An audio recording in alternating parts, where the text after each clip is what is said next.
Damos comienzo entonces hoy a este nuevo sesión de webinar IAG más cerca. Bienvenidos a todos los participantes de hoy. Hoy, dentro de los encuentros que tenemos planificados con referentes económicos y sociales, nos acompaña Manuel Pina, secretario general de Comisiones Obreras de Aragón, que nos va a hablar sobre el papel que el sindicalismo está jugando en medio de esta pandemia. Nos dará su visión sobre el panorama actual y el futuro más próximo y cómo está afectando al empleo de Aragón. Precisamente el día de San Jorge salían los últimos datos de cómo estaban de los expedientes de regulación de empleo en Aragón. Las cifras son 10.177 de la semana pasada, tramitados ya, con una afección de más de 80.000 trabajadores. El 93% de estos expedientes de regulación de empleo son considerados fuerza mayor, es decir, suspensiones temporales o reducciones de jornadas que tiene como causa directa la pérdida de actividad directamente por la pandemia, por el COVID-19. Por sectores, el 82% de los tramitados hasta el 16 de marzo pertenecían o pertenecen al sector servicios, principalmente hostelería y comercio. A la industria eran un 11%, un 6% de la construcción y ya en menos medida un 0,3% el sector agrario. También decíamos ayer que las previsiones, esto en cuanto al presente, en las previsiones que hacía de esta crisis el Banco de España, que también la sacaba a final de la semana pasada, hacía distintas suposiciones, 6 en total, que daban una horquilla y los resultados arrojaban que las tasas de paro, en el mejor de los casos, se dispararían entre el 18,3% hasta el 21,3%. Todo esto si las medidas de inactividad se duraban entre 8 semanas o 12 semanas. Y la comparaba con la tasa de paro con la que se cerró el último trimestre de 2019, que era del 13,7%. Al final de la pandemia, si se completaba, si este confinamiento se alargaba, estimaba que la cifra de desempleos llegaría en España a los 5 millones de parados, es decir, casi 2 millones más de los que se tenían al cierre de 2019. Manuel Pina Las Heras es natural de Zaragoza, técnico especialista en telecomunicaciones y trabaja en Telefónica desde 1990.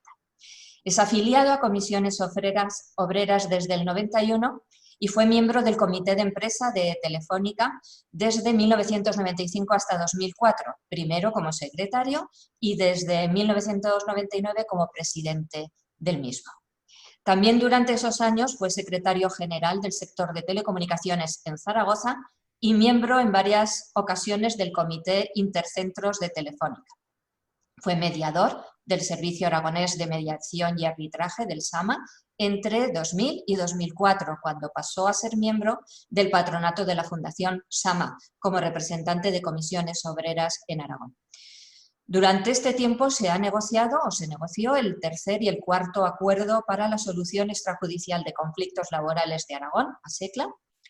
Es miembro del Consejo de Comisiones Obreras Aragón desde el año 2000 y fue elegido para formar parte de la Comisión Ejecutiva de Comisiones Obreras de Aragón en el 9º Congreso celebrado en mayo de 2004.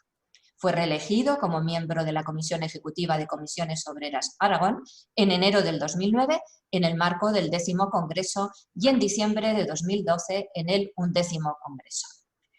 Desde mayo de 2004 a 2017 asume la Secretaría de Acción Sindical, Política Sectorial y Diálogo Social de esta sección sindical, responsabilidad que le llevó a ser miembro de los siguientes ámbitos de participación, entre otros: Consejos de Relaciones Laborales de Aragón, Patronato del SAMA, Comisión Paritaria del SAMA, Consejo Económico y Social de Aragón, Comisión Mixta del Banco de Datos Estadísticos Laborales de Aragón, Consejo de Administración del CEI Aragón, Consejo Rector del ITA, Mesa de la Minería de Aragón, Observatorio Permanente de Negociación Colectiva de Aragón, Observatorio Económico, Consejo Sectorial de Ciencia y Tecnología del Ayuntamiento de Zaragoza y Mesa Local por el Empleo de Zaragoza. En el 12º Congreso de Comisiones Obreras de Aragón, celebrado en mayo de 2017, es elegido secretario general de Comisiones Obreras. Manuel Pina, muchísimas gracias por acompañarnos y cuando quieras puedes empezar. Bueno, pues buen día a todos y a todas. Gracias a Pilar por la presentación del currículum tan largo. Había cosas ya de las que casi ni me acordaba. Por lo tanto, pues bueno, gracias. Es un nuevo formato, como os ha dicho Pilar, yo vengo del mundo de la tecnología, ese es mi trabajo, esa es mi profesión. Y aunque, bueno, estamos viendo que estamos haciendo una utilización mucho mayor de la tecnología que antes de esta crisis, yo pongo sobre la mesa, primero, que hemos visto que tenemos agujeros tecnológicos para cubrir y, segundo, que el no ver a las personas que participan en la charla tiene sus dificultades, ¿no? El no tener ese contacto físico y el no tener esa visualización incluso de las caras y de ver cómo lo que uno va diciendo va un poco calando en las personas que tiene delante. Pero bueno, con todo eso, pues vamos a empezar lo que sería esta charla, en la que empiezo como se empieza siempre, con daros un saludo de las comisiones obreras, gracias a la gente del IAF con la que llevamos colaborando muchísimo tiempo desde el sindicato, por invitarnos a dar un poco nuestras visiones sobre una situación que yo creo que nos ha superado a todo el mundo y que, por tanto, ya lo pongo un poco por delante, que son impresiones sobre lo que estamos viviendo de una manera puntual, pero sin poder dar excesivas certidumbres.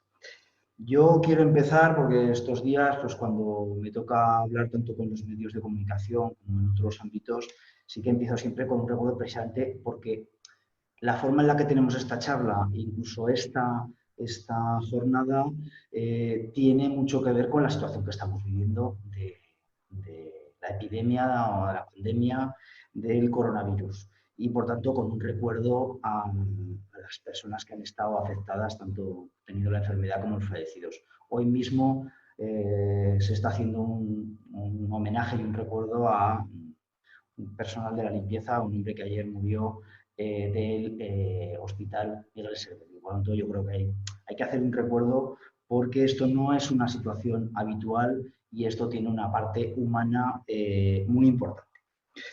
Fijaros, voy a empezar por lo que os decía. Estamos intentando analizar un acontecimiento absolutamente inesperado que nos ha pillado a todos sin ningún tipo de experiencia en algo así, y que va a poner a prueba tanto a los gobiernos, instituciones, como a las diferentes organizaciones sociales, como ya ha puesto a prueba a la sociedad. Por tanto, todos tenemos que intentar, es uno de los objetivos que nosotros estamos intentando tener estos días, aportar para buscar las mejores soluciones de protección sanitaria y de protección personal, y aquí incluyo a las empresas, los empleos, las empresas, para intentar salir entre todos de esta situación todos juntos. Pero bueno, teniendo en cuenta lo que os decía, lo inesperado y la falta de hojas de ruta y la falta de experiencias previas que nos puedan servir. Mira, hay acontecimientos históricos que cambian un poco las dinámicas.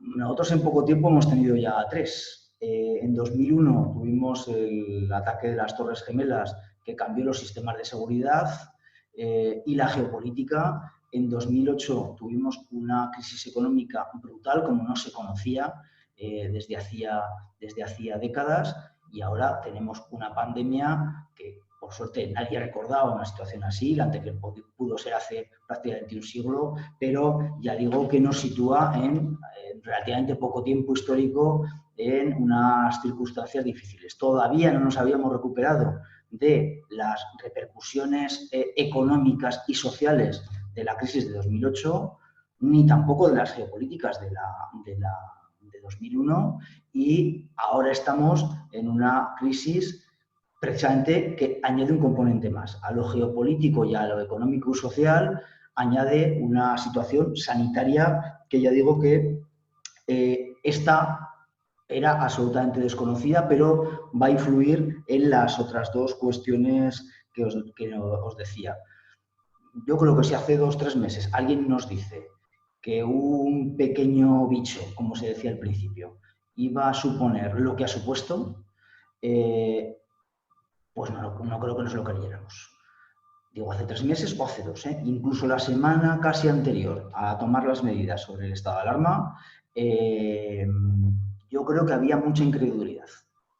En general, digo, en lo personal y también en lo que tiene que ver con las organizaciones y con las posiciones que se tenían.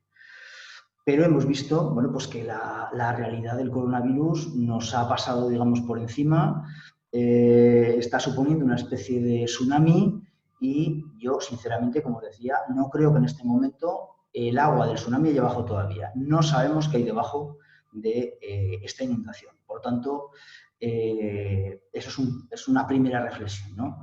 Las medidas que nosotros hemos estado proponiendo desde el primer momento, que se han ido tomando, y las medidas que ahora mismo estamos proponiendo y que se deberán de tomar, son medidas sin conocer la profundidad de los problemas en los que estamos. No voy a entrar en la parte más sanitaria porque nosotros desde el primer momento, desde el sindicato, yo creo que en general, ¿no?, excepto algunas excepciones, digamos, políticas, en general está habiendo una aceptación de lo que son las medidas políticas, las medidas sanitarias como prioridad. Por tanto, la idea de lo primero es la salud, lo primero es salvar vidas, yo creo que sigue teniendo que estar encima de cualquier otra decisión. Eso es lo que llevamos haciendo mes y medio. Cada uno nos estamos adaptando a esa situación, a las medidas que se han ido tomando, y yo creo que es importante que sigamos.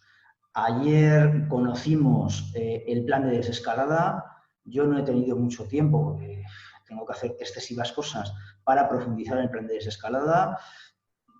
Tiene alguna dificultad de comprensión, incluso he leído algún chiste sobre las distintas situaciones que se pueden dar, pero yo creo que lo importante es que ese plan de desescalada, por posibles errores y ajustes que tenga que haber, siga teniendo que tener la prioridad de la salud y de los protocolos sanitarios. Y por lo tanto, ya os digo, yo creo que tiene que estar ahí.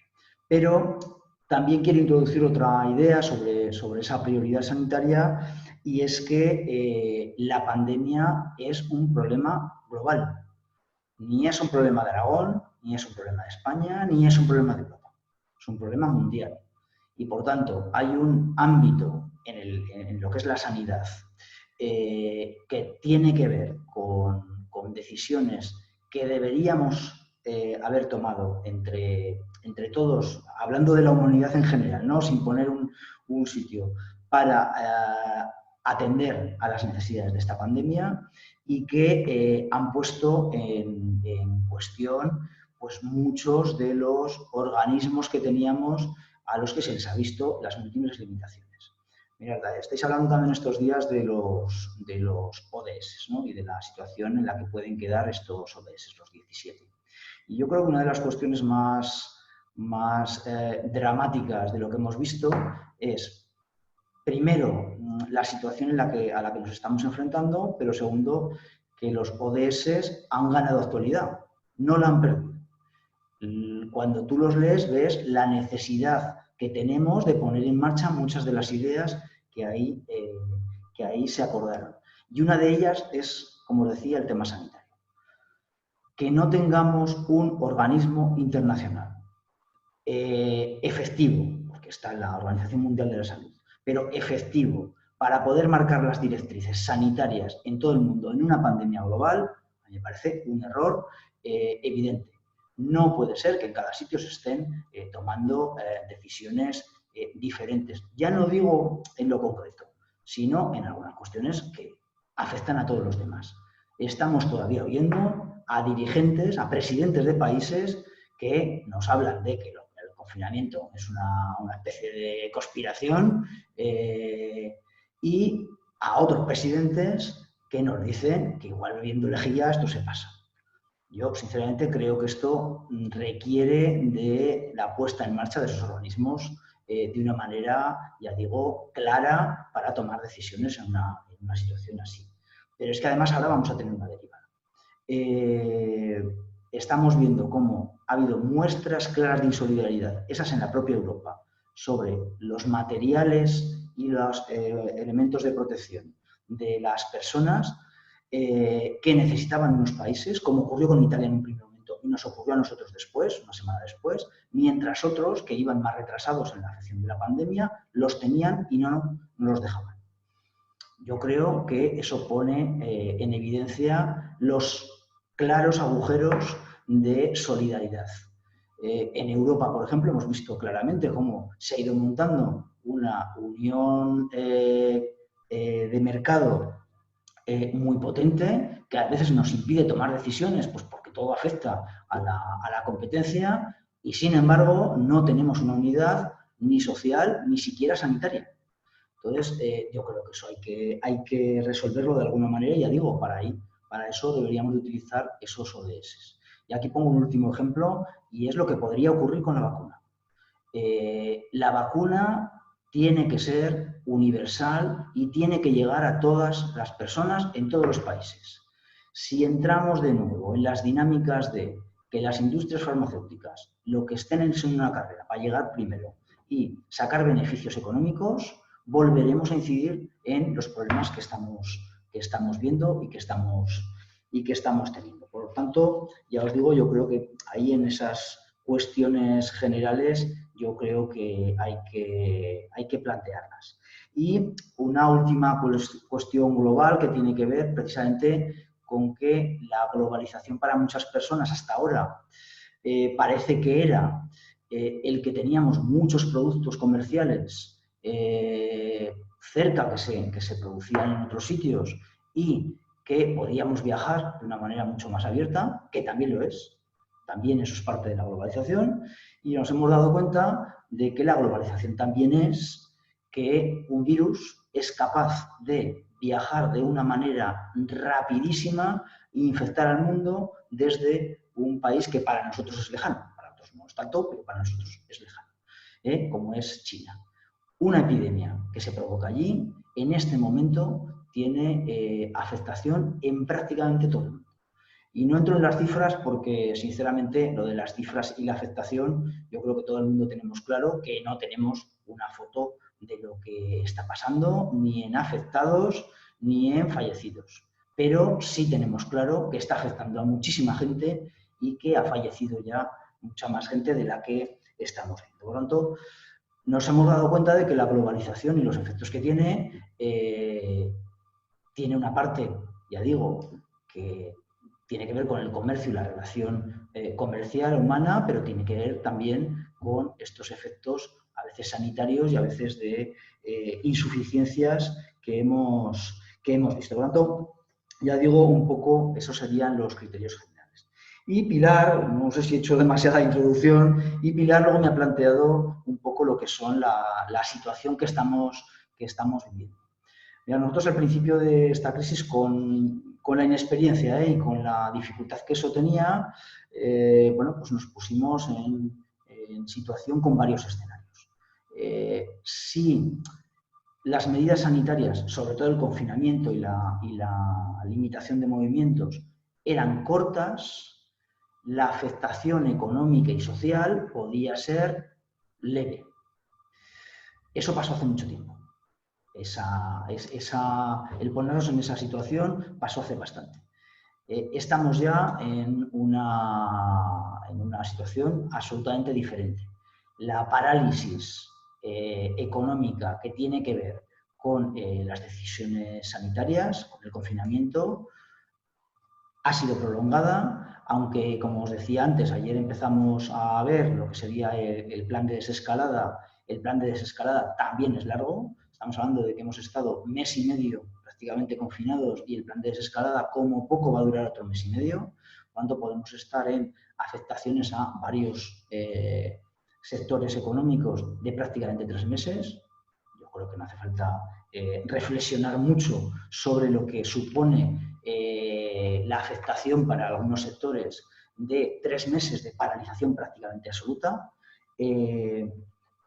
Pero, ya digo, no tenemos las certidumbres. Por tanto, estamos trabajando, ya digo, con escenarios diferentes. Yo no voy a entrar en los datos que se están dando porque, ya digo, son previsiones difíciles ahora de manejar, pero sí es verdad que nosotros estamos trabajando con el Gobierno de Aragón. Se ha creado, aparte de, luego comentaré un poco, la mesa para la negociación de un plan de reactivación o de reconstrucción, se le puede llamar, veremos a ver cómo se le llama finalmente. Hemos creado también un grupo asesor económico que va a estudiar estos casos y que ya está viendo diferentes escenarios. No os voy a comentar un poco sobre los diferentes escenarios que hay, pero ninguno es bueno.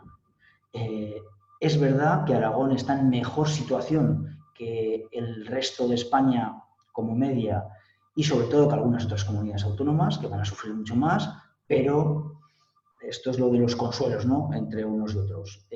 La afectación en Aragón va a ser muy fuerte y por tanto en ese escenario nos vamos a tener que mover. No voy a entrar tanto en lo que son, ya digo, esas cifras de previsiones sobre caídas del PIB o no, cuánto puede llegar o cuánto no puede llegar, sino en las afectaciones que ya estamos viendo en ámbitos del empleo, del mercado laboral y lo que vamos a tener que trabajar en ellos. Decía un poco Pilar, estamos viendo estos días fotos diferentes sobre la situación.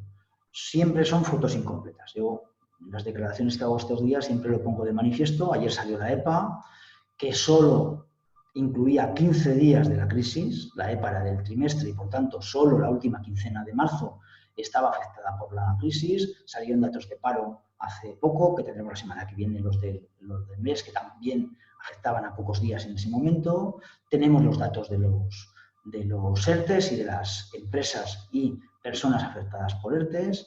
También las personas sin protección. Todos esos datos, las afiliaciones a Seguridad Social, nos dan una foto. Y la foto es que ha habido unas personas que fueron despedidas, sobre todo en un primer momento, y que tenían precariedad y temporalidad, que podemos cifrar en ese primer momento y en ese primer mes en unas casi 25.000 personas en Aragón, que se sumaban a las 65.000 que ya teníamos en el paro. Esas son las cifras un poco que vimos de bajada de Seguridad Social y que se pueden ver también si profundizas un poco en la EPA. Tenemos yo creo que estamos ya en prácticamente los 100.000, si no los hemos pasado, de personas con su contrato suspendido por un ERTE.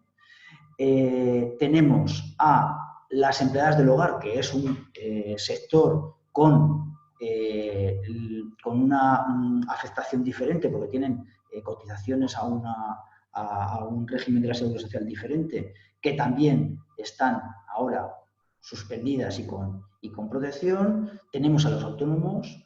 Más de un tercio de los autónomos de Aragón han pasado a cobrar esta excepcionalidad del cese de actividad. Y además tenemos a muchas personas que están cuantificadas por hogares, no tanto como personas, y que en Aragón podrían ser unos 15.000 hogares sin ningún tipo de ingreso. Fijaros lo que os estoy diciendo, ¿eh? Si empezáis a sumar lo que os he dicho, estamos hablando de que la mitad del mercado laboral de Aragón está en una situación dramática, con distintos niveles, ¿eh? No es lo mismo estar en un ERTE y cobrando un paro, aunque sea en un porcentaje menor a lo que ganas, que no tener ningún ingreso. No tiene la misma consideración.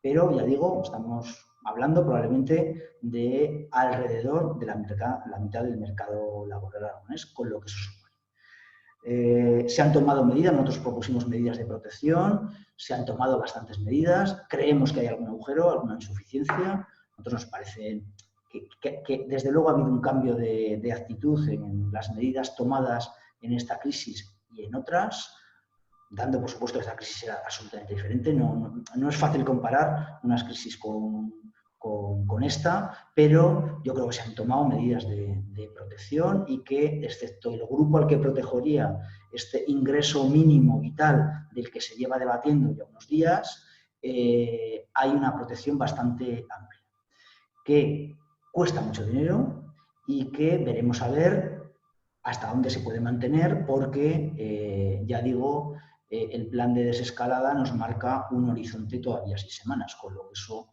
supone de gastos. Nosotros estamos haciendo incidencia en ese ingreso mínimo vital porque es que afecta a personas que no solo no tienen ningún ingreso, sino que en esta situación no pueden buscar trabajo ni pueden buscar una actividad que les proporcione ingresos. Por tanto, ya digo, ahí hemos hecho incidencia. No voy a entrar en la parte de las ayudas a las empresas, porque como ya ha habido otros invitados aquí que han podido profundizar, aquí yo creo que está habiendo una demostración de lo que es el diálogo social en Aragón, y no tanto en España, pero bueno, pero también, pero yo me quiero referir sobre todo en Aragón, porque aquí estamos poniendo en la misma mesa siempre la necesidad de proteger a las empresas como fórmula de proteger el empleo y el añadido general de proteger a las personas. Por tanto, hemos estado jugando con eso.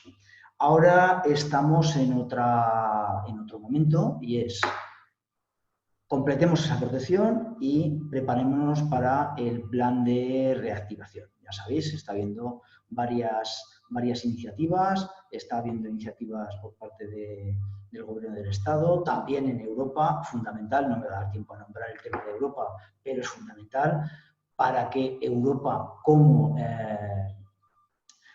idea política se mantenga.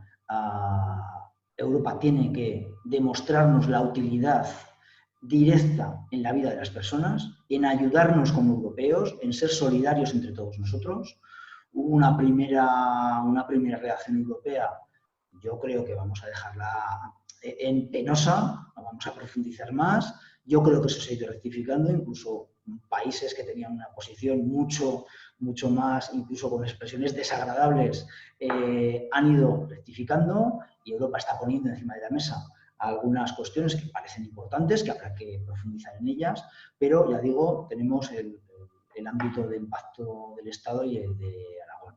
Yo creo que en Aragón hay mejores perspectivas, precisamente por nuestra historia. El diálogo social en Aragón jamás se ha perdido desde que se inició en el año 89, cuando la comunidad autónoma empieza a tener de verdad competencias que tengan que ver con esto.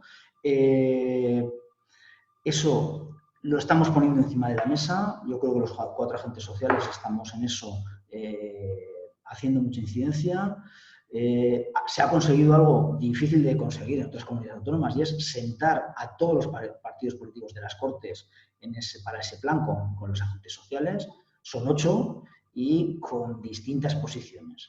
Y ahí estamos trabajando, por tanto, vamos a ver, yo ahí no voy a entrar, pero ahí sí que vamos a poner cuestiones combinadas con el pacto estatal y con lo que se puede hacer desde Europa, el posible llamado Plan Marshall europeo.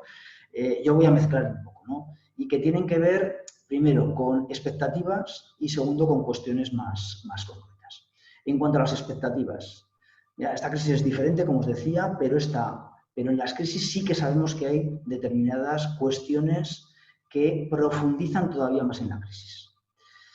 Como pasó en el ámbito sanitario, la semana previa al estado de alarma, se pasó de la incertidumbre al miedo y la semana siguiente casi al pánico. Cuando eso pasa en el ámbito económico, pues lo que se producen son situaciones que tienen repercusiones directas en lo que a nosotros nos corresponde, el mercado laboral y en la caída de muchas empresas. Estamos viviendo ya una situación de incertidumbre y de desaceleración, que, visto con la perspectiva de ahora, digamos que ojalá volviéramos a esa situación de incertidumbre.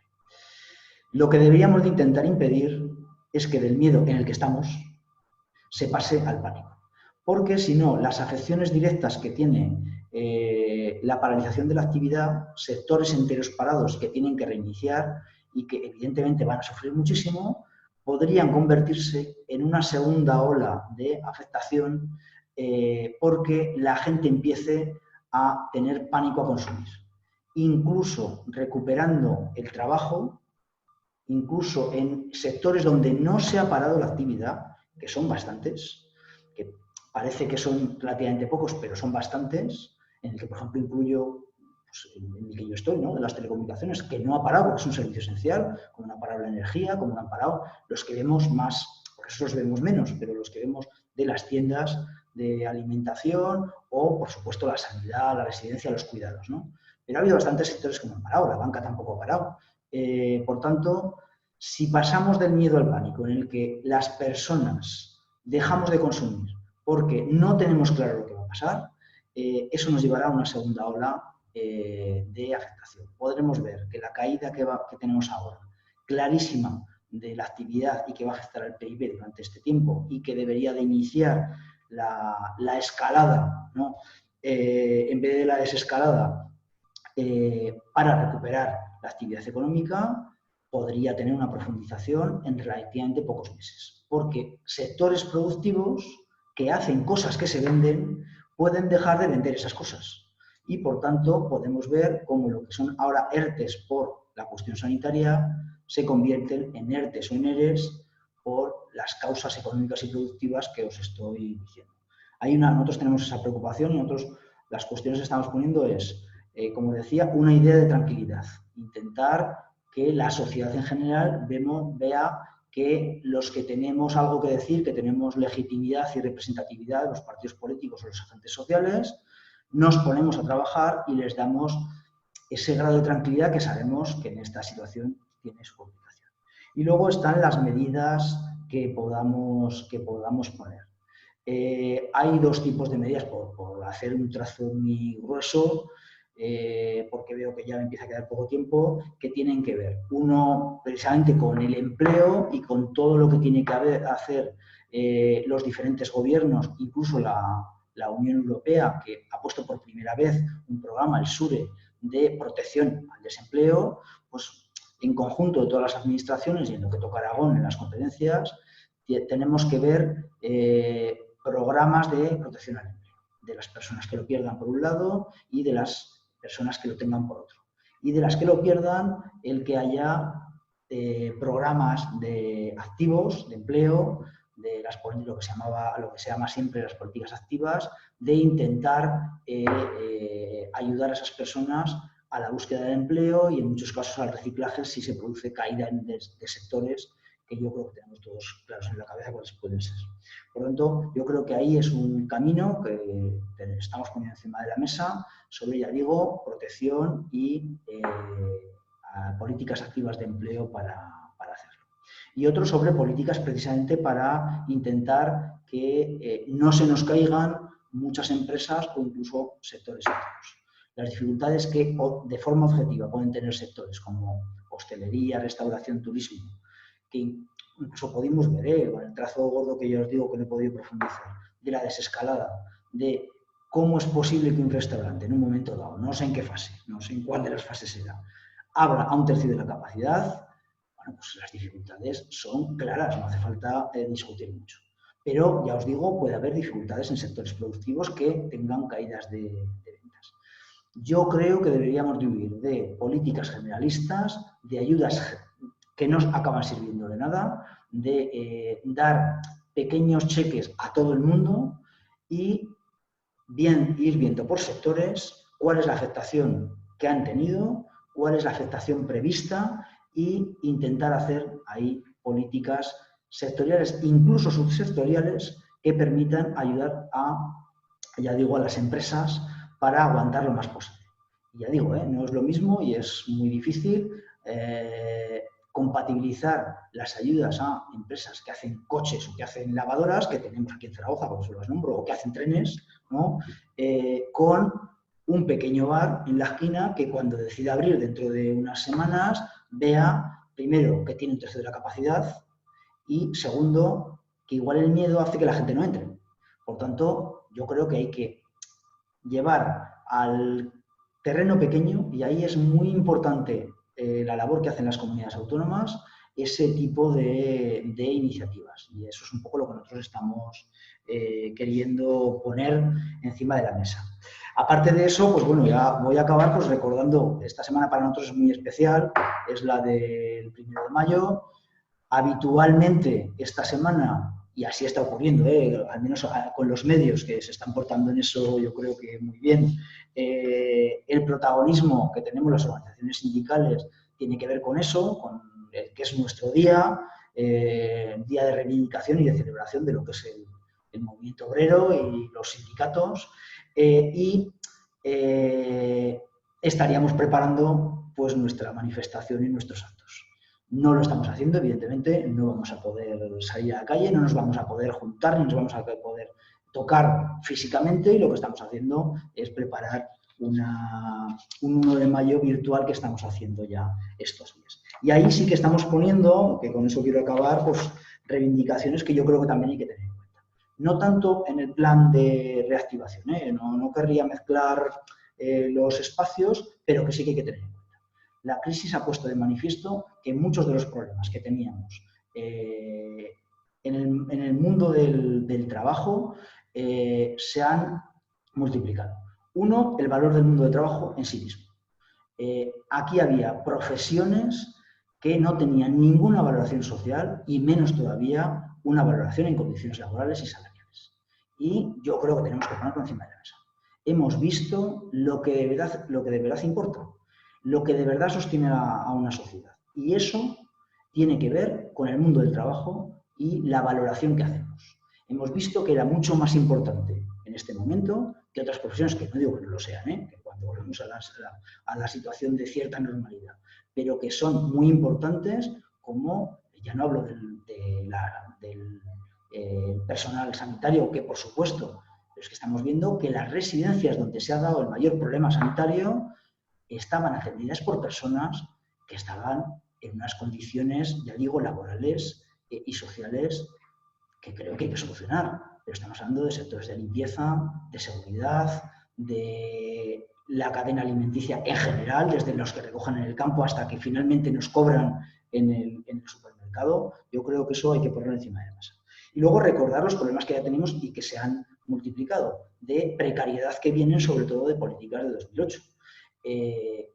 Los 24.000 empleos que se perdieron en la primera semana de la crisis del coronavirus tienen que ver con la temporalidad. Las empresas, de una manera fácil y rápida, pudieron desprenderse de esas personas, sabiendo en ese momento que se ponían instrumentos que podían permitir a esas personas entrar en un ERTE. Ahí no valía el yo no sé lo que va a pasar y no puedo tener este gasto. Ahí era una cuestión de esperar del viernes y el sábado al martes, donde se pone el Real Decreto con las condiciones de los ERTEs. Entonces, hay que solucionarlo de alguna manera. Esa precariedad no puede ser la base de nuestro mercado laboral, y eso es lo que un poco ponemos. Y ya os decía que acababa con esto. Yo creo que, como os decía, una situación como esta cambia dinámicas y cambia las épocas. Yo creo que esta idea que a veces yo oigo sobre la normalidad va a ser una nueva normalidad, vamos a ir a algo absolutamente diferente. No digo ya solo en los usos sociales, sino también en los usos económicos y laborales.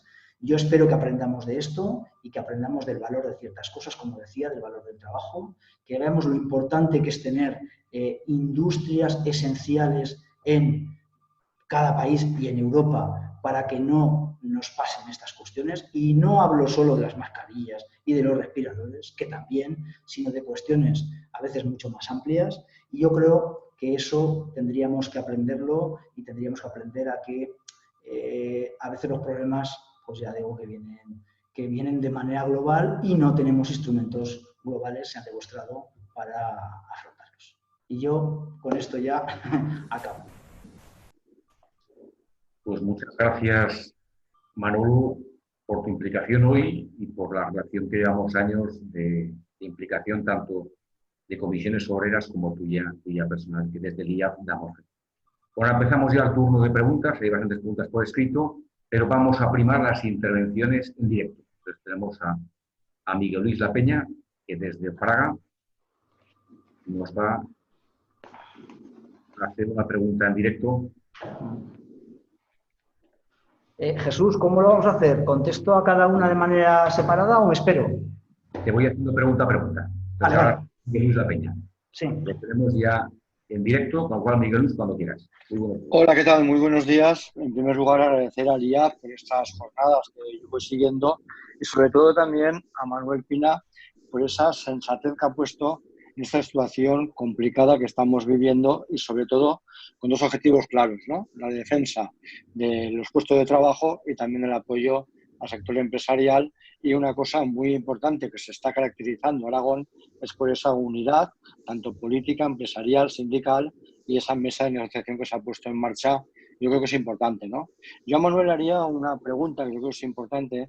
Estamos ya en un momento ya que se ha anunciado por parte del Gobierno central esa fase de escalada, en un periodo de 4 fases, pero quizás lo que más nos puede preocupar a Aragón es ese sector de la pequeña y mediana empresa, tanto el sector del comercio, pero principalmente el sector de la hostelería y del turismo, ¿no? Ya no tanto en tema de hoteles, restaurantes, que se van a ver muy afectados, sino también cómo puede afectar a esos pequeños emprendedores, muchos de ellos gente joven, de empresas de deporte de aventura, y qué medidas podríamos tomar entre todos para salir.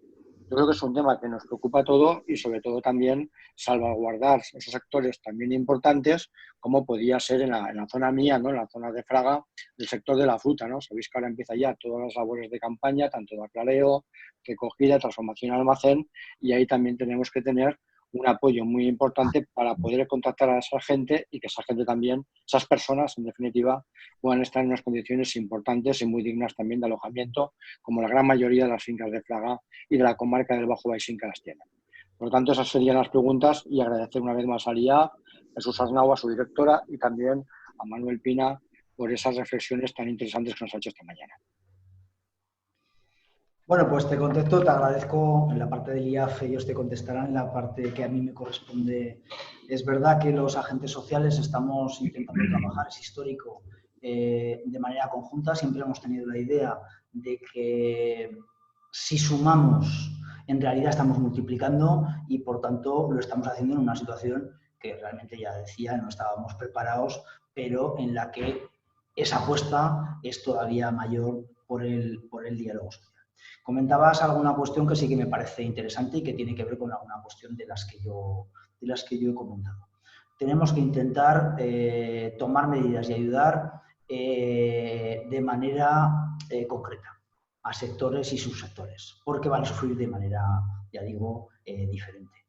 Comentabas comercio, hostelería, turismo, van a ser situaciones diferentes, pero es verdad que con afectaciones muy graves. Es evidente que nuestras vacaciones de este verano van a ser muy, muy, muy diferentes a las de otros años, pero aun siendo diferentes, eso no implica que, aunque nos movamos menos, nuestro círculo sea bastante menor, no se puedan tomar medidas para garantizar, por ejemplo, protocolos sanitarios en los establecimientos hosteleros. Por tanto, ahí habría un camino, y es ayudar a esos establecimientos hosteleros aragoneses. Va a haber un plan estatal y probablemente europeo, pero nosotros profundizar en una especie de marca de turismo garantizado, ¿no? Sanitariamente. Igual que hablamos a veces de turismo sostenible, podemos hablar de que las personas que vayan a cualquiera de nuestras zonas más turísticas en Aragón, pues tengan garantizado que no va a haber ningún problema con esto. Lo he hecho como una idea, pero quiero decir, lo que quiero que se acabe viendo es que tenemos que tener iniciativas concretas.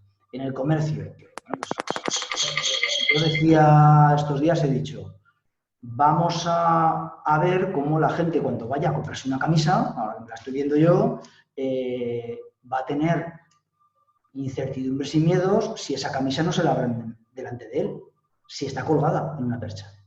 A ver, pues ahí hay caminos para que los comercios tomen iniciativas y nosotros, de alguna manera, podamos dar esa seguridad, ¿no?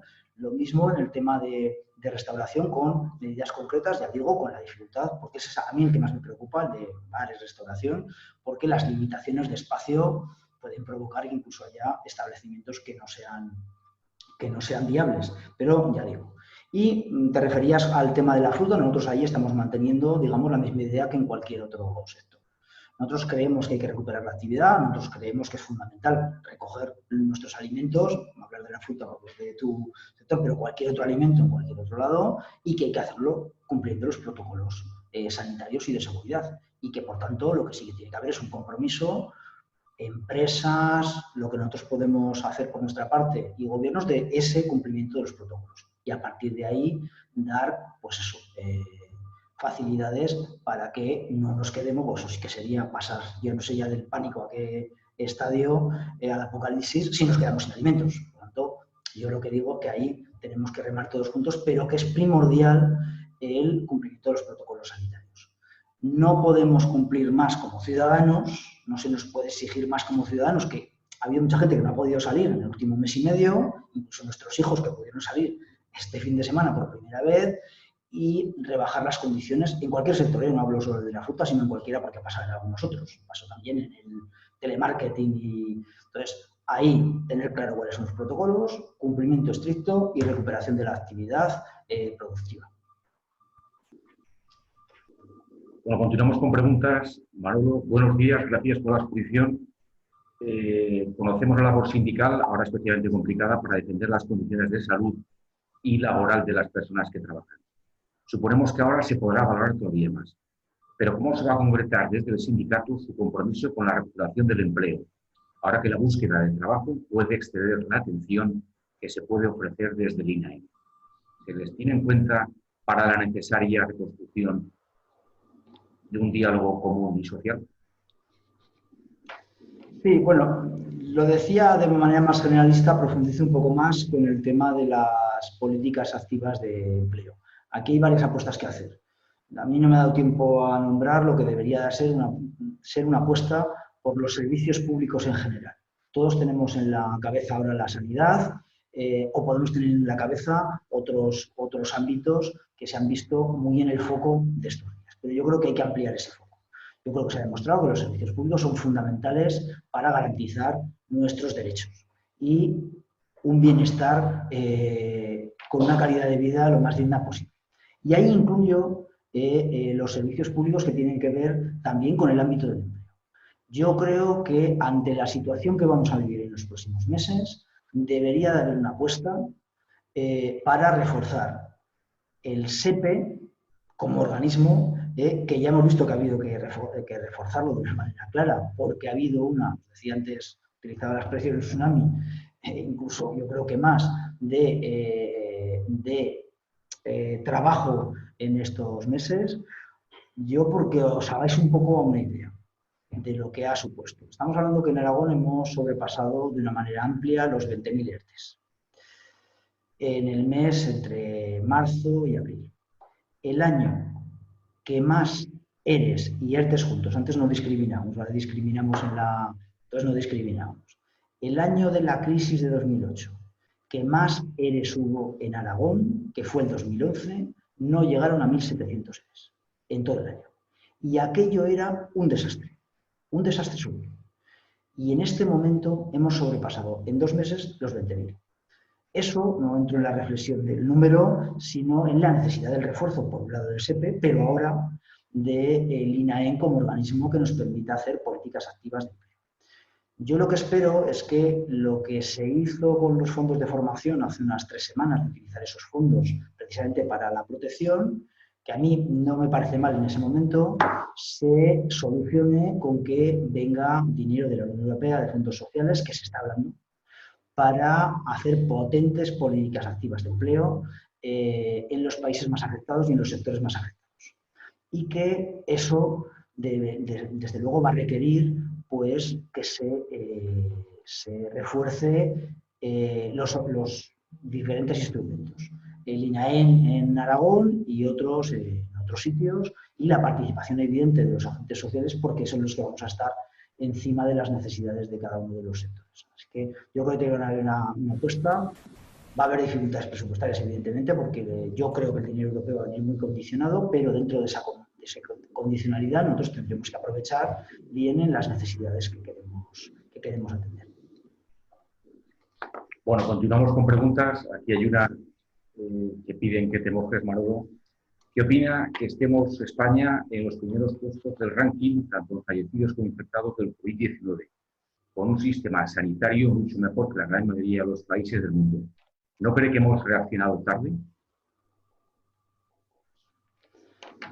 Aquí puede ser una... A ver, yo voy a hacer una reflexión más personal que otra cosa, porque yo creo que es difícil de saberlo, digamos, con los datos que tenemos y desde luego ya os he dicho al principio de mi intervención que nosotros como organización, y yo creo que en general, no hemos querido entrar en la parte más sanitaria porque, sinceramente, me parece que esto no es una tertulia de cuñados como a veces vemos en la televisión, ¿no? Entonces, yo lo que creo es que cuando se nos dicen determinadas cuestiones hacer y se nos dan unos datos, pues ahí está. Yo sí que es cierto, es que hemos visto, sobre todo en el último mes, la puesta en cuestión de datos de otros países. Incluso en la propia España, a veces con las comunidades autónomas, ¿eh? Con cómo se daban los datos. Y por lo tanto es muy difícil hacer comparativas. Yo ya digo, casi en lo personal, me parece muy difícil asumir en este momento, ahora, con todo lo que nosotros hemos pasado, que los datos de China sean reales.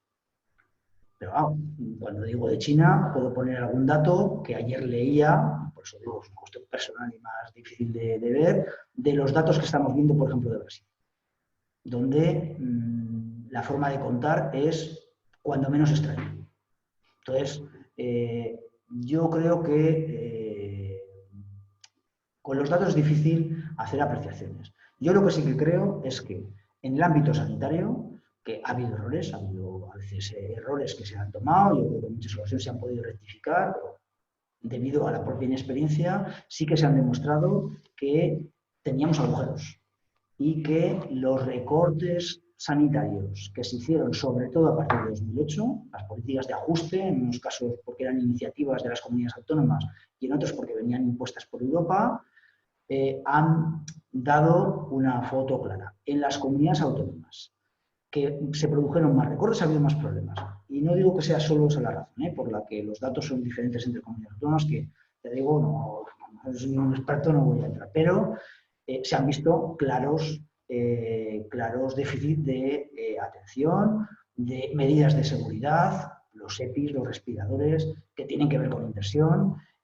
Por tanto, yo creo que tenemos que sacar esa experiencia y esas reflexiones para tener claro qué es lo que queremos en el futuro. Y yo creo que hemos ganado un poco esa batalla mediática, que es posible que hubiéramos perdido en los últimos años, sobre la necesidad de unos potentes servicios públicos que nos garanticen la seguridad como personas. Hablo de la sanitaria, pero hablo también de la seguridad económica.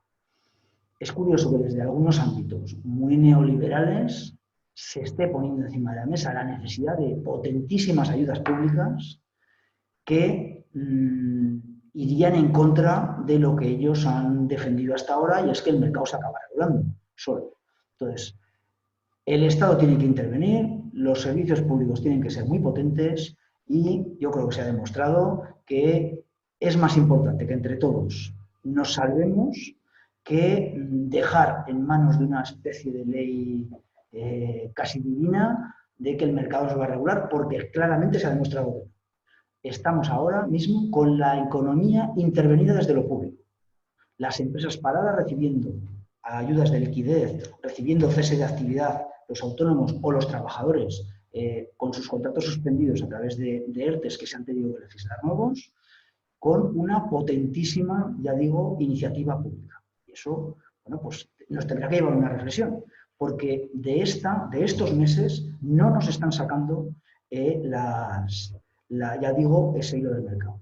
Y no me meto en el tema de tanto de las pequeñas y medianas empresas, porque tienen problemas muy similares a los que podemos tener los trabajadores. Si es que no hace falta más que conocer el tejido, digamos, de las pequeñas empresas alrededor de donde uno vive para saber cuáles son sus dificultades, que ahí las meto en nuestro ámbito más que en el otro ámbito, de las grandes empresas.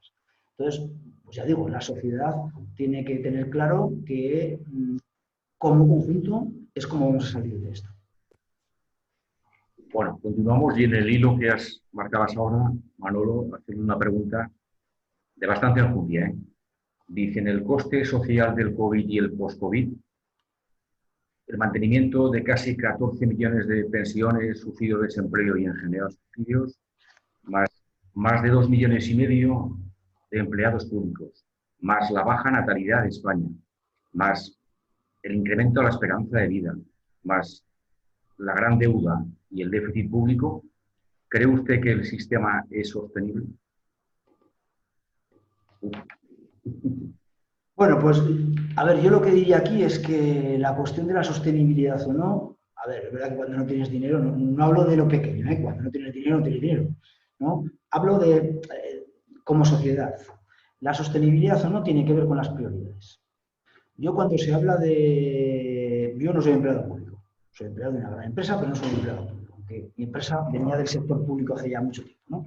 Pero cuando se habla de 2,5 millones de empleados públicos, yo no sé muy bien en qué se está pensando sobre la insostenibilidad. Y lo digo porque la gran mayoría de los empleados públicos están en el ámbito sanitario. Os podría dar datos de Aragón, ¿eh? En Aragón, el mayor ámbito de empleados públicos son los sanitarios.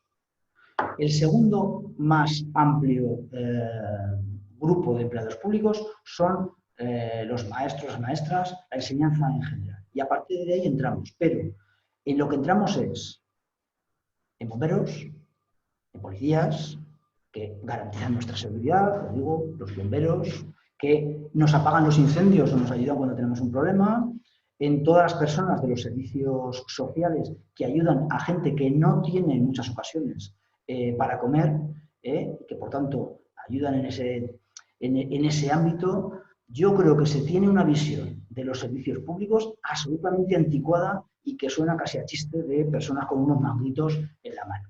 La mayoría de los empleados públicos que tenemos en España, en general, y aquí podríamos meter los que no tenemos en Aragón, que son otro tipo de policías, aquí los que tenemos en Aragón son los locales, ¿no? Pero la Policía Nacional, la Guardia Civil, el Ejército, como la UME, que ha estado colaborando durante esta... es que esos son los empleados públicos, es que hay que ponerles cara. Y por lo tanto, es que estos son prioridades. ¿Qué es lo que queremos? ¿No tener a la UME?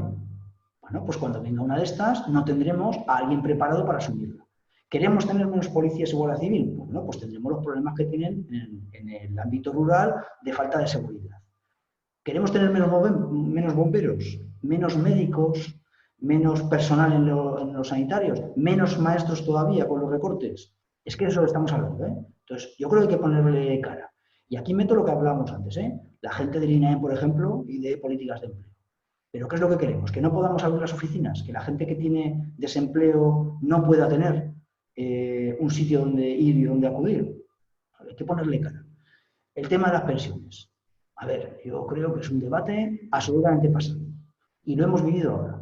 La sociedad española y la sociedad mundial, por suerte, aunque alguno lo dudaba, ha parado su actividad para salvar a nuestros mayores. A ver si hemos parado durante mes y medio y vamos a tener desescalada 3 meses y vamos a tener una crisis económica brutal para salvar a nuestros mayores y ahora se pone en cuestión que tengan una vida digna con unas pensiones. Así que eso tiene que ser una absoluta prioridad. Yo creo que la sociedad, como, digamos ya, como ente, tiene que garantizar esa protección. Las pensiones son la mayor protección que tenemos en cualquier país, pero desde luego en España son 1/3 del presupuesto público y yo creo que hay que garantizarlo. Y hay que mejorar las prestaciones, que no digo el dinero en muchas ocasiones, sino las prestaciones que tienen que ver con los ámbitos de las pensiones. Y por lo tanto, ya digo, yo creo que es una cuestión de prioridades y de saber qué es lo que queremos. Y sobre el coste, pues aquí, bueno, sí que hay una discusión que se ha puesto, que ya teníamos antiguamente, pero que tenemos ahora, que tiene que ver con fiscalidades e impuestos. Aquí hay mucha gente que tiene capacidad económica, que paga bastantes menos impuestos que en otros países europeos. Algunas de las críticas que se hacen en otros países europeos, y no todas, y desde luego son minoritarias, ya lo adelanto, tienen parte de razón. A ver, es verdad que Holanda nos engaña con ser una especie de paraíso fiscal donde nos quita algún ingreso fiscal en grandes empresas. Eso es absolutamente cierto. Pero también es cierto que los holandeses, las empresas holandesas, no con las que nos engañan y las que se radican allí, las empresas holandesas y los trabajadores y las trabajadoras holandeses pagan más impuestos de los que pagamos nosotros.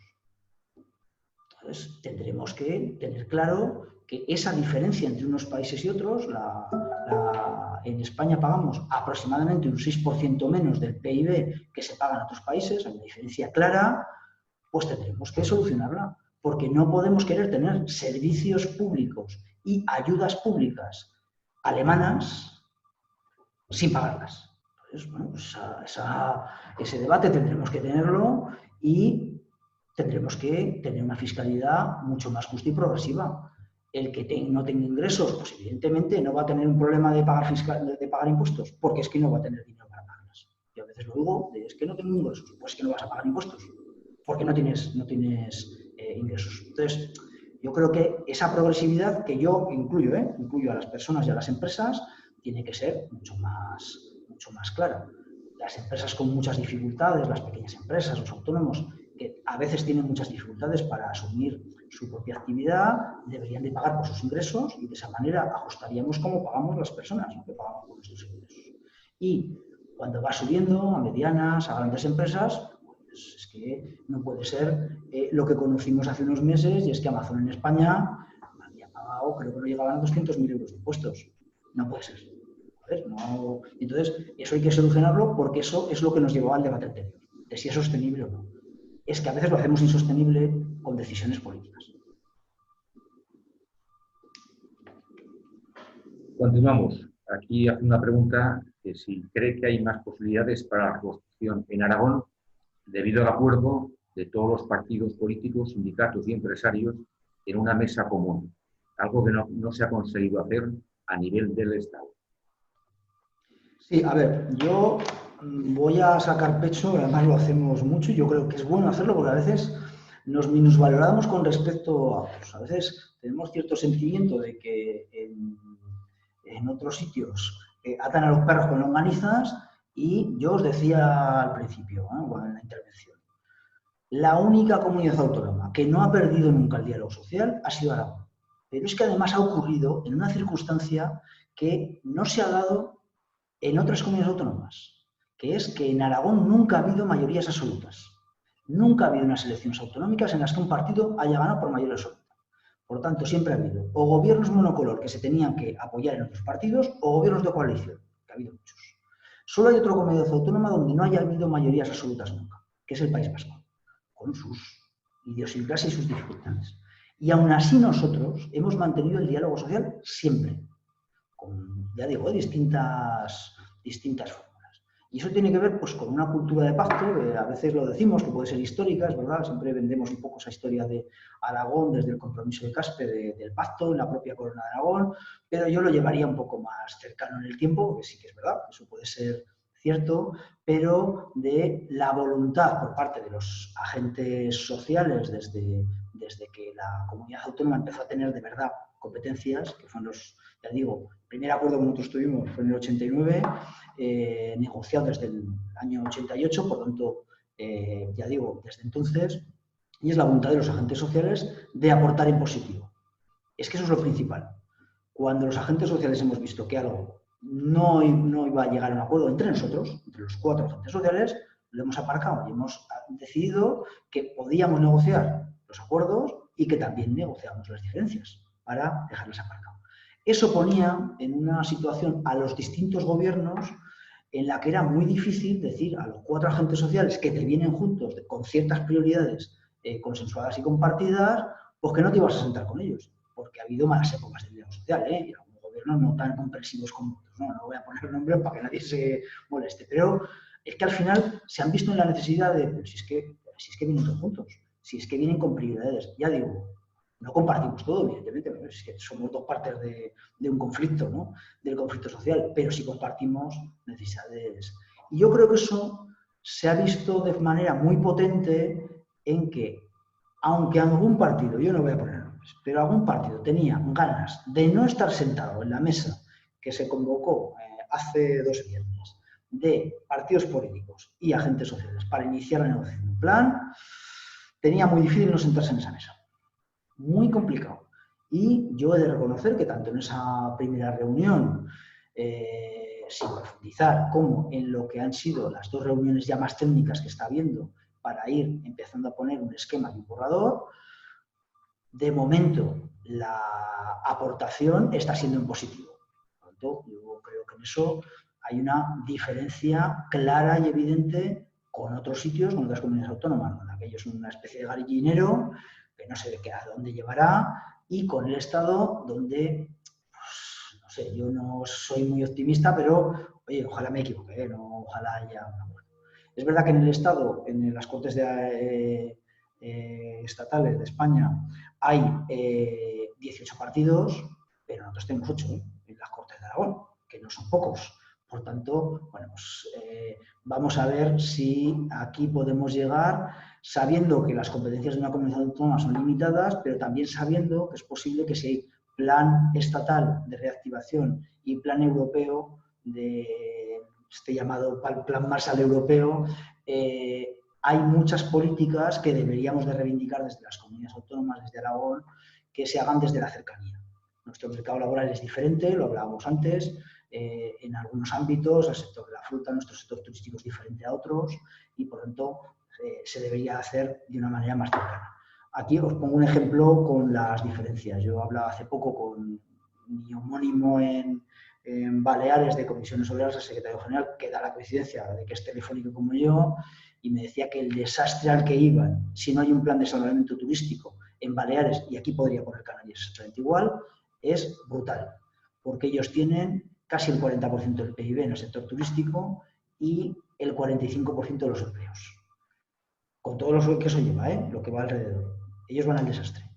Entonces, por eso digo que sería bueno que la realidad de cada uno, nosotros tenemos más industria y por lo tanto los planes industriales deberíamos de adaptarlos a nuestra realidad, tienen que traerse a las comunidades y ahí sí que hay una oportunidad de que si el pacto es flexible y el pacto es amplio, de los partidos políticos en general, los agentes sociales, podamos tener capacidad de incidencia desde Aragón.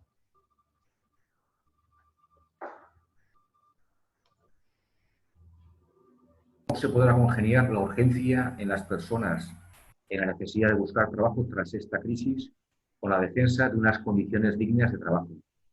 ¿Cree que se podrán conjugar ambas cuestiones y cuál es el papel de los sindicatos en esta situación? Bueno, a ver, es nuestro papel fundamental. Yo decía, nos han cambiado los parámetros, esto del chiste este de cuando sabíamos la respuesta nos cambiaron las preguntas. A ver, nosotros tenemos claro que nuestro mercado laboral, antes de 2008, a ver, voy a intentar, sin irme muy hacia el pasado, pero las reformas laborales que se iniciaron en el año 94, fueron llevándonos a un mercado laboral muy precario y temporal. En 2008 lo que se hizo es la última vuelta de tuerca y, por tanto, la situación en la que estamos desde entonces es la que nosotros hemos visto. Y hemos visto cómo era posible despedir en Aragón a 20 y tantas mil personas en 2 días. Cuando digo 2 días, entenderme que no digo que todos fueran en los 2 mismos días, pero muchos fueron el viernes por la tarde y el sábado, antes de la declaración del estado de alarma. Sin esperar a medidas anunciadas en la misma rueda de prensa de el martes va a haber un Consejo de Ministros y vamos a poner unas potentes medidas para garantizar los empleos.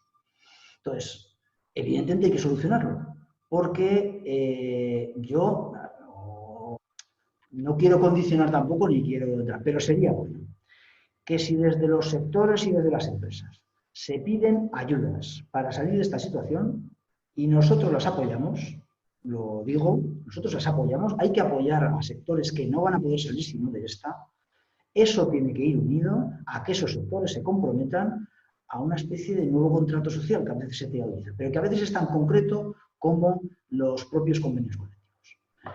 Se comentaba antes de las necesidades. A ver, si consideramos tan importante que determinadas profesiones nos sostengan como sociedad, y las hemos visto, es que tendremos que valorar socialmente esas profesiones y les tendremos que dar un trato laboral y salarial adecuado. Por poner un ejemplo, digamos, dramático, es la parte más dramática, son las residencias. Que no puede ser que las residencias, que son las que cuidan a nuestros mayores y nos cuidarán a nosotros dentro de relativamente poco, tengan un mayor componente de beneficio empresarial que un mayor componente social y de protección. Y si eso se tiene que atender desde lo público dando más recursos, que en muchas ocasiones es lo público quien ha tenido la culpa de esto, de dar determinadas concesiones de determinada manera y ajustar los pliegos de condiciones. Quiero decir, que no es un problema solo de las empresas, que también es de decisiones políticas. Si eso se hace, si la consideración de un sector en concreto es así, tiene que ir asumida también que hay que mejorar esas condiciones laborales y eliminar esa precariedad. Hemos vivido en los últimos 2 años, y esto es hace poco, de ver cómo se nos decía que había sectores enteros que no iban a poder asumir la subida del SMI. Sectores que en la mayoría de las ocasiones no han parado ahora, que han tenido que estar abiertos para que pudiéramos tener alimentos con la gente confinada en sus casas.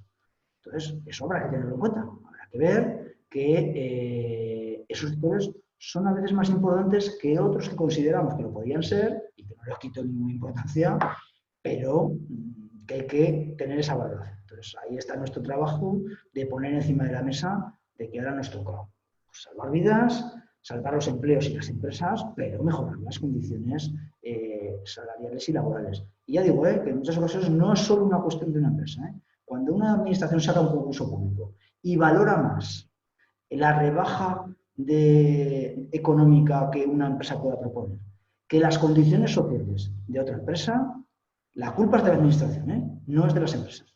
Entonces, si queremos tener, ya digo, unos servicios públicos, aunque sean dados desde lo privado, adecuados, pues eso es una apuesta que tenemos que hacer entre todos y hacer una valoración social de esos trabajos. Aquí hacen otra pregunta bastante... que podría dar casi para una conferencia, con lo cual te voy a agradecer brevedad porque es bastante enfundida. ¿No cree que es el momento, con la prestación a través de la digitalización de servicios telemáticos, de un acuerdo de Estado de partidos, agentes sociales, para gradualmente reducir las duplicidades de entidades locales, comarcales, provinciales, autonómicas, nacionales y europeas, y 17 más 1 parlamentos que legislan al año miles de normas legislativas?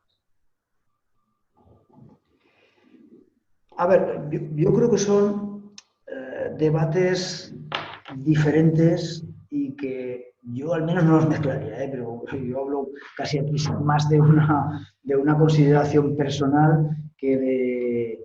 A ver, tema de digitalización. Yo quizás sea porque yo vengo de que mi profesión está en una empresa tecnológica y ese es mi trabajo. Yo voy a mostrar mi incredulidad sobre lo bien que ha funcionado estos días la digitalización y el teletrabajo. Ha funcionado, donde se daban las características y donde no ha funcionado. Es decir, y hay determinadas actividades, tanto de lo público como de lo privado, donde las dificultades tecnológicas y de formación son claras y evidentes. Y hay un camino de inversión. De inversión, yo creo que tanto pública como privada. Es una de las cuestiones que nosotros queremos meter en este plan, la apuesta por la digitalización. Hay zonas de Aragón donde la digitalización es muy difícil porque las condiciones tecnológicas no lo permiten. Sigue habiendo zonas de Aragón donde no llega la fibra óptica. No digo España porque Aragón está avanzado en eso. Puedo decir con conocimiento de causa de que Aragón es una de las comunidades autónomas donde mayor porcentaje de fibra óptica llega a todas las zonas. Y aún así estamos muy lejos de cubrir todo.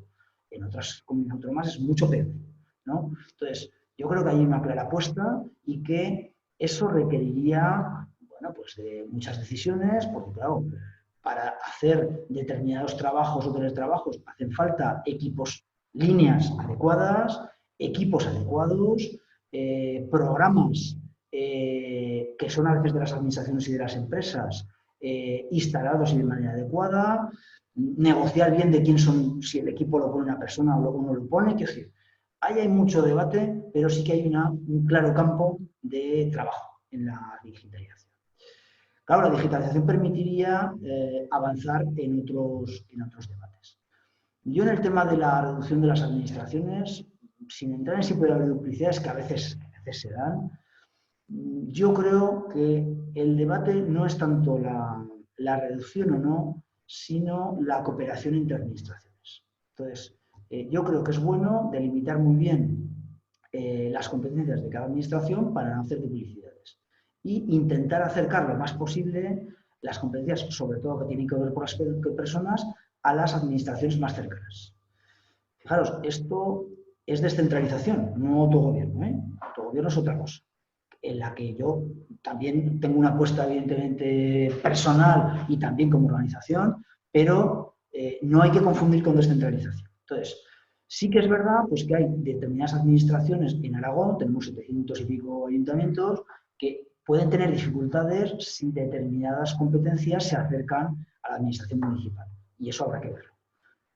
Yo no entro tanto en el número, pero no, evidentemente, es absolutamente incomparable un ayuntamiento de una gran ciudad como Zaragoza y las capacidades que puede tener, o de los ayuntamientos medios que podemos tener, Huesca, Teruel, Calatayud, Egea, que son otras circunstancias también diferentes a Zaragoza, pero es otra a pequeños ayuntamientos que nosotros tenemos, creo que son 200 y pico, de menos de 100 habitantes. Entonces, a ver, eso hay que tenerlo en cuenta, pero sobre todo es la cooperación. Y ahí sí que yo ahí no entraría, yo sinceramente, yo voy a hacer sin concretar, porque no puedes concretar, pero yo creo que la labor de los políticos en general es fundamental.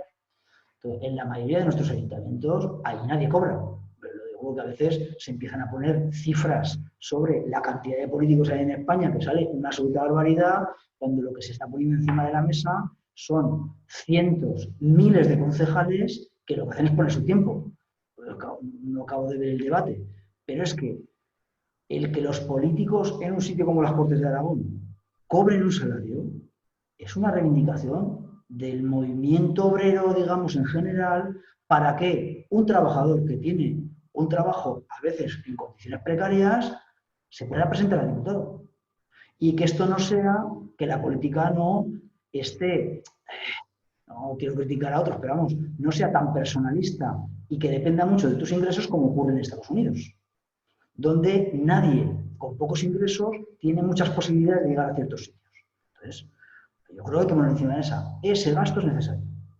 Así que yo ya digo, no particularizo, porque digo que haya algún sitio donde podríamos ahorrar, ¿eh? Pero en general a mí me parece que debates como los que se dieron en Castilla-La Mancha, donde se retiró el dinero a diputados que tenían que volver a trabajar y por tanto no podían realizar su labor de diputados en ese Parlamento, en la Junta de Castilla-La Mancha, no se deberían dar.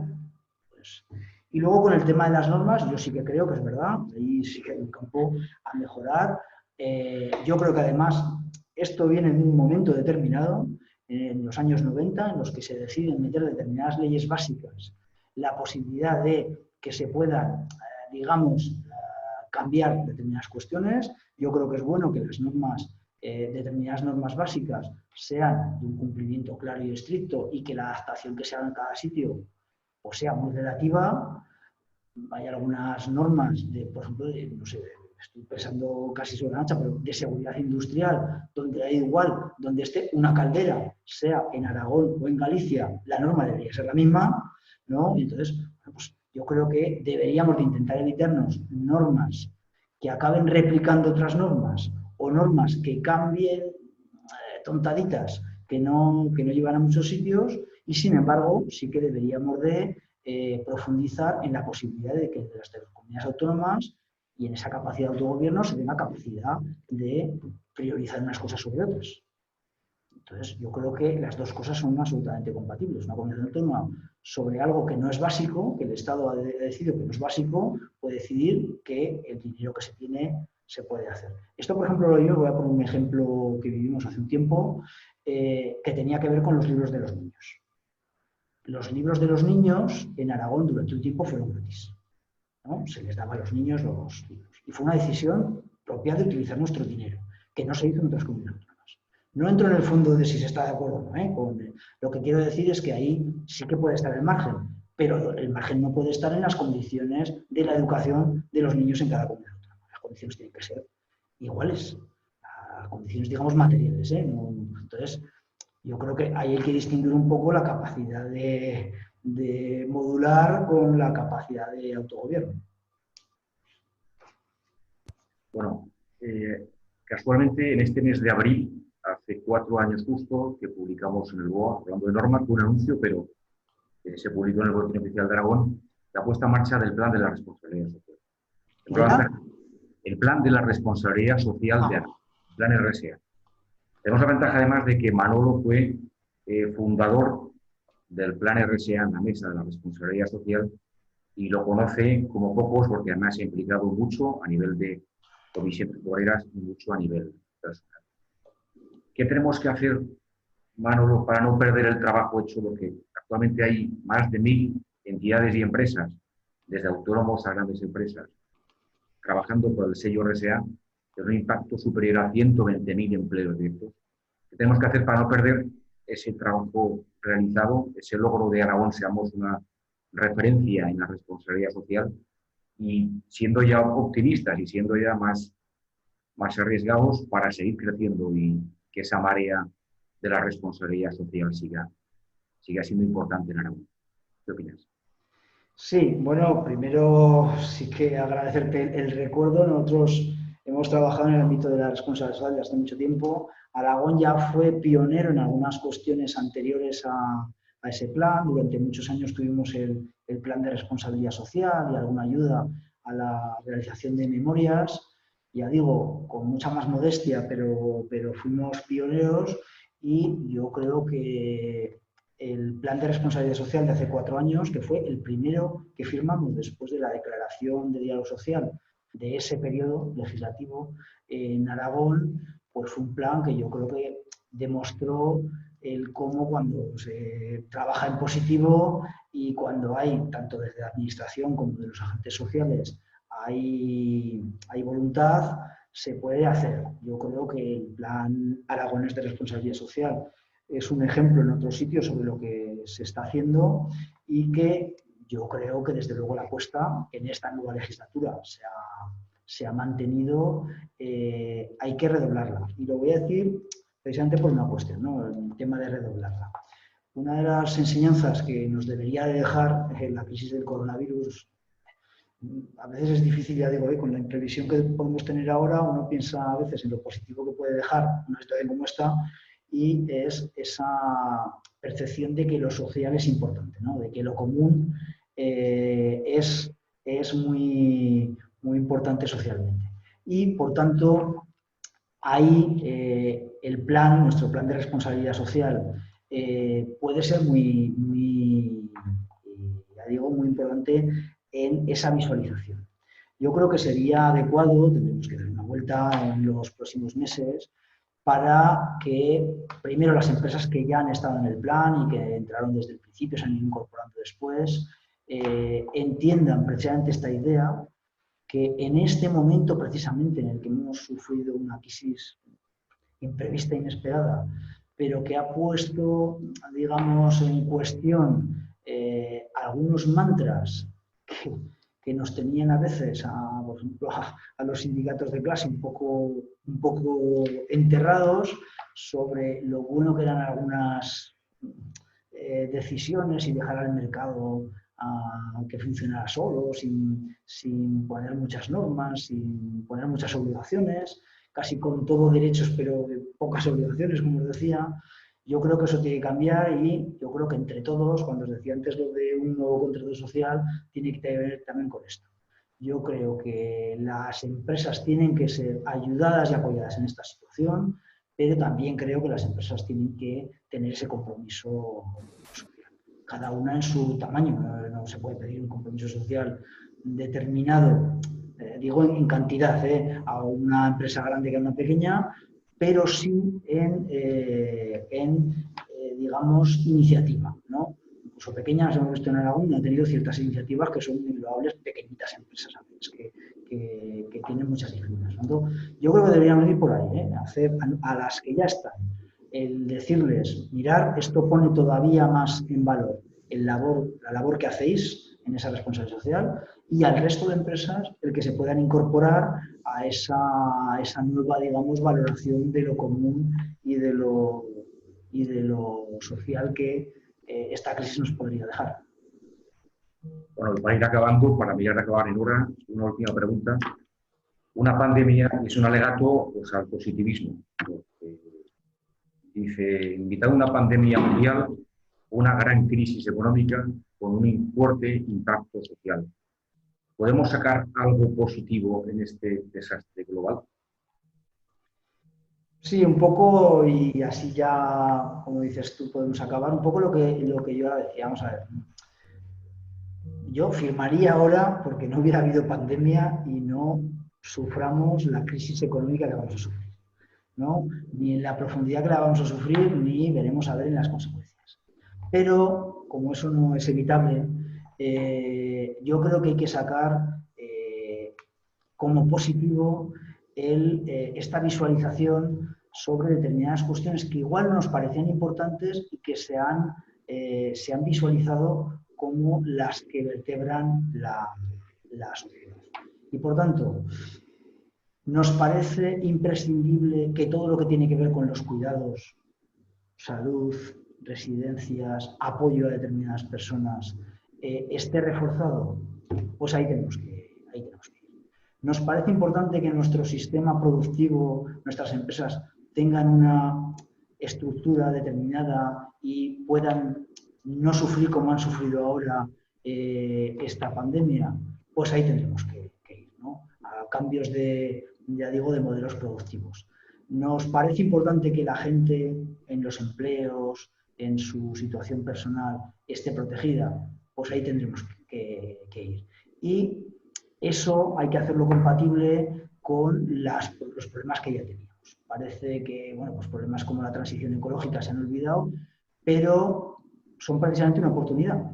Ahora que va a haber planes, como decía, europeos Marshall, planes de reactivación, pues una de las cuestiones que os decía que nosotros queremos proponer tienen que ver con que el apoyo a determinados sectores tenga que ver a esa transición ecológica. Que por tanto inversiones que deberían de hacer de una manera o de otra, pues las hagan ahora y les permitan estar en mejor situación en los próximos tiempos. Entonces, yo creo que hay que intentar aprovechar eso, esta nueva percepción de que la sociedad nos tenemos que autoproteger de manera conjunta y de esta manera, pues todos los ámbitos podamos ayudarnos de una manera determinada y, ya digo, teniendo unas prioridades un poco diferentes, ¿no?